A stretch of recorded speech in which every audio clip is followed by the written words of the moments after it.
وَإِذَا قِيلَ لَهُمْ آمِنُوا كَمَا آمَنَ النَّاسُ قَالُوا أَنُؤْمِنُ كَمَا آمَنَ السُّفَهَاءُ أَلَا إِنَّهُمْ هُمُ السُّفَهَاءُ وَلَكِنْ لَا يَعْلَمُونَ۔ اور جب ان سے کہا جائے ایمان لاؤ جیسے اور لوگ ایمان لائے ہیں تو کہیں کیا ہم احمقوں کی طرح ایمان لے آئیں؟ سنتا ہے وہی احمق ہیں مگر جانتے نہیں۔ اور جب ان سے کہا جائے کہ تم اسی طرح ایمان لاؤ جیسے اور لوگ ایمان لائے تو کہتے ہیں کیا ہم بے وقوفوں کی طرح ایمان لائیں؟ سن لو بے شک یہی لوگ بے وقوف ہیں مگر یہ جانتے نہیں۔ کما آمن الناس، جیسے اور لوگ ایمان لائے۔ یہاں الناسو سے صحابہ کرام رضی اللہ تعالی عنہم اور ان کے بعد ان کی کامل اتباع کرنے والے مراد ہیں۔ نجات والے کون لوگ ہیں؟ اس آیت میں بزرگان دین کی طرح ایمان لانے کے حکم سے معلوم ہوا کہ ان کی پیروی کرنے والے نجات والے ہیں اور ان کے راستے سے ہٹنے والے منافقین کے راستے پر ہیں۔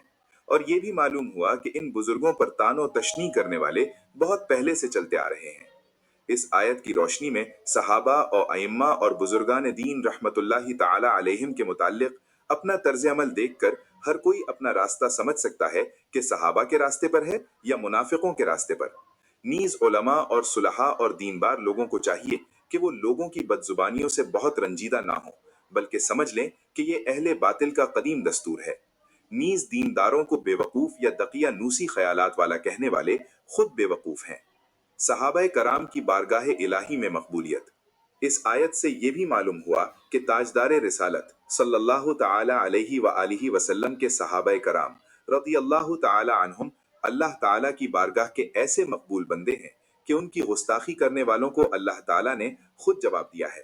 صحابہ کرام رضی اللہ تعالی عنہم کے بارے میں حضرت ابو سعید خدری رضی اللہ تعالی عنہ سے روایت ہے، حضور پر نور صلی اللہ تعالی علیہ وآلہ وسلم نے ارشاد فرمایا، میرے صحابہ رضی اللہ تعالی عنہم کو گالی گلوچ نہ کرو۔